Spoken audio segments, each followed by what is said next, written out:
दिन 16 जून 2013 को केदारनाथ में आई महाप्रलय ने पूरे भारत को गहरे सदमे में डाल दिया।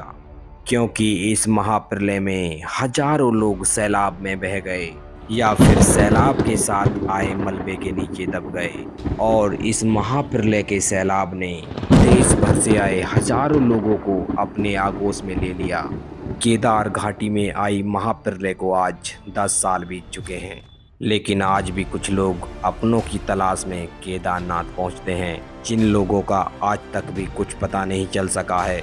आज की इस वीडियो में मैं आपको केदारनाथ की पूरी घटना के बारे में बताऊंगा। अगर आप भी जानना चाहते हैं कि आखिर उस रात ऐसा क्या हुआ था कि केदारनाथ में इतनी बड़ी महाप्रलय आई, तो आप इस वीडियो को अंत तक जरूर देखना। अगर आप सच्चे महादेव के भक्त हैं तो चैनल को सब्सक्राइब करके बेल आइकन दबा दें और कमेंट में हर हर महादेव जरूर लिखें।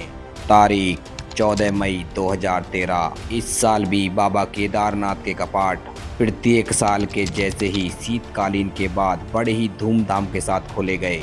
बाबा के मंदिर आए सभी भक्तों में एक अलग ही उमंग देखने को मिल रही थी। कपाट खुलने के पश्चात प्रत्येक साल की तरह बड़ी संख्या में श्रद्धालु बाबा के दर्शन के लिए पहुंच रहे थे और केदारनाथ की पवित्र यात्रा 1 महीने तक सुचारू रूप से चलती रही। लेकिन कपाट खुलने के 1 महीने बाद ही 13 जून 2013 को केदारनाथ घाटी का मौसम अचानक से एकाएक बिगड़ना शुरू हो गया और तेज बारिश होने लगी।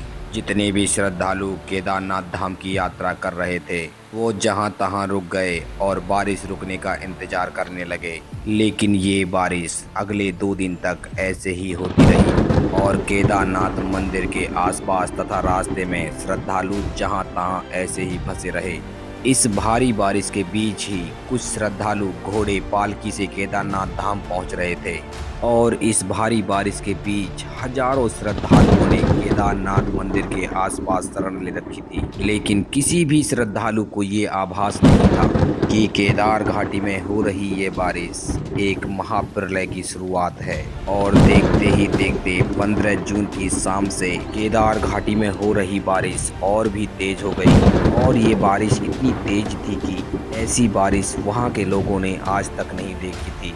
15 जून की पूरी रात भारी बारिश होती रही और 16 जून की सुबह भी केदार घाटी का यही हाल था। बारिश तो मानो रुकने का नाम ही नहीं ले रही थी और केदार घाटी में हो रही 3 दिन से भारी बारिश के कारण केदार घाटी की पहाड़ियों पर पानी की छोटी छोटी झीलें लबालब हो गईं और केदार घाटी में हो रही भारी बारिश के कारण ग्लेशियर भी लगातार पिघल रहे थे। इस समय केदारनाथ मंदिर के आसपास सभी इमारत तथा टेंट श्रद्धालुओं से भरे हुए थे और सभी श्रद्धालु बारिश के रुकने का इंतजार कर रहे थे। लेकिन किसी को भी बिल्कुल आभास नहीं था कि 16 जून की शाम को उनका सामना एक महाप्रलय से होने वाला है। 16 जून की शाम का समय हो गया था और केदार घाटी में बहने वाली नदियां मंदाकिनी तथा सरस्वती उफान पर थीं और दोनों नदियां अपना विकराल रूप लेकर बह रही थीं। मंदाकिनी नदी का उद्गम केदारनाथ के ऊपर स्थित चौड़ाबाड़ी झील से होता है। भारी बारिश के कारण चौड़ाबाड़ी झील पूरी लबालब हो चुकी थी, क्योंकि इस भारी बारिश के दौरान केदारनाथ के ऊपर की पहाड़ियों पर लगातार बादल फट रहे थे। जैसे जैसे केदार घाटी में रात का समय होता गया, केदार घाटी में रुके सभी श्रद्धालु मंदाकिनी नदी के शोर को सुनकर भयभीत होने लगे थे। 16 जून की रात होने के साथ ही सभी श्रद्धालु केदार घाटी में बने होटल, टेंट्स तथा धर्मशालाओं में आराम कर रहे थे और केदार घाटी में रुके सभी श्रद्धालु इस बात से बिल्कुल बेखबर थे कि 16 जून की रात उनकी आखिरी रात होने वाली है। रात के करीब 8:20 पर केदार घाटी में रुके सभी श्रद्धालुओं ने महाप्रलय का खौफनाक मंजर देखा। केदार घाटी में लगातार बादल फट रहे थे, जिस कारण केदार घाटी के पहाड़ों पर लैंडस्लाइड होना शुरू हो गया और करीब रात्रि 8:35 पर केदार घाटी के पहाड़ों में लैंडस्लाइड होने के कारण पहाड़ों में बनी छोटी छोटी झीलों का पानी मलबे के साथ केदार घाटी की ओर बढ़ा और देखते ही देखते पल भर में इस महाप्रलय के आघात में और पूरी केदार घाटी उथल पुथल हो गई। ज्यादातर टेंट सैलाब में बह गए और इन टेंट्स के अंदर शरण ले रहे श्रद्धालु भी सैलाब के साथ बहकर चले गए। इस महाप्रलय के पहले आघात में जो भी श्रद्धालु बचे थे वो अपनी जान बचाने के लिए केदार घाटी के होटल, धर्मशालाओं तथा केदार घाटी के ऊंचाई वाले क्षेत्रों की ओर पलायन करने लगे और पूरी केदार घाटी लोगों की चीख पुकार से गूंजने लगी। जो लोग इस महाप्रलय के आघात में बच गए उनको कुछ भी समझ नहीं आ रहा था और सभी श्रद्धालु होटल, धर्मशालाओं तथा ऊंचाई वाले क्षेत्रों पर बैठकर सुबह होने का इंतजार करने लगे। जो लोग अभी भी केदार घाटी में बचे हुए थे उन सभी को इस बात का बिल्कुल भी आभास नहीं था कि ये तो अभी महाप्रलय की शुरुआत है और इससे बड़ी महाप्रलय अभी आनी बाकी है।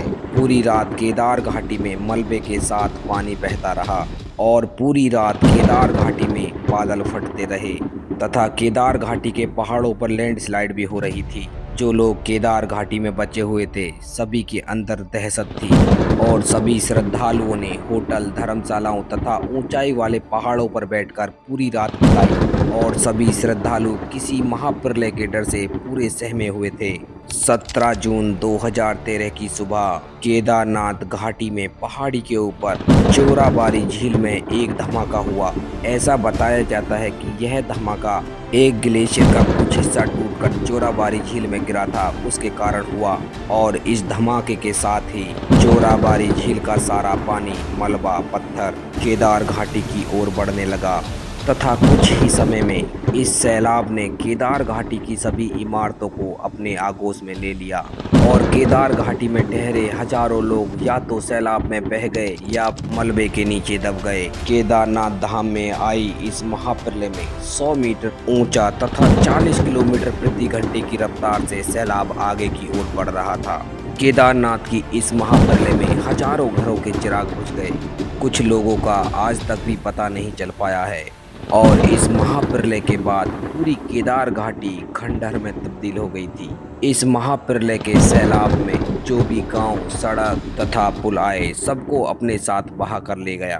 केदारनाथ के पैदल मार्ग में स्थित रामबाड़ा तथा गौरीकुंड में भी महाप्रलय की भारी तबाही देखने को मिली थी, जिसमें सैकड़ों लोगों की जान चली गई तथा हजारों घर सैलाब में समा गए। महाप्रलय के समय रामबाड़ा में लगभग 10,000 लोगों ने शरण ले रखी थी।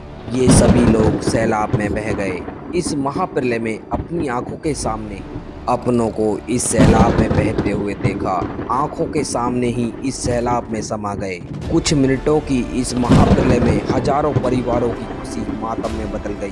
पूरे के पूरे परिवार इस सैलाब में समा गए। इस पूरी महाप्रलय में केदारनाथ मंदिर पूरा बच गया क्योंकि इस सैलाब में एक बड़ी सी चट्टान केदारनाथ मंदिर के पीछे आकर रुक गई, जिस कारण सैलाब का पानी 2 भागों में बंट गया और मुख्य मंदिर तथा मंदिर परिसर को ज़्यादा नुकसान नहीं हुआ। जिन लोगों ने 16 जून की रात को ही पहाड़ों पर जाकर शरण ले ली थी, केदार घाटी में केवल वही लोग जिंदा बचे थे। ये सभी लोग बारिश रुकने का इंतजार कर रहे थे। इन लोगों के पास खाने का कुछ भी नहीं था, यहाँ तक कि पीने के लिए साफ पानी भी नहीं था। ये महाप्रलय इतनी भयानक थी कि जो लोग जिंदा बचे थे बिल्कुल सहम चुके थे और जहाँ जहाँ से ये सैलाब होकर निकला वहाँ के लोग भी बहपीट थे। इस महाप्रलय में हजारों इमारत, गाड़ियाँ तथा पुल ताश के पत्तों की तरह बह गए। जब 18 जून को बारिश रुकी और मौसम थोड़ा साफ हुआ तो पूरे भारत ने केदारनाथ की बर्बादी को देखा। पूरे देश में बस केदारनाथ की महाप्रलय की चर्चा थी।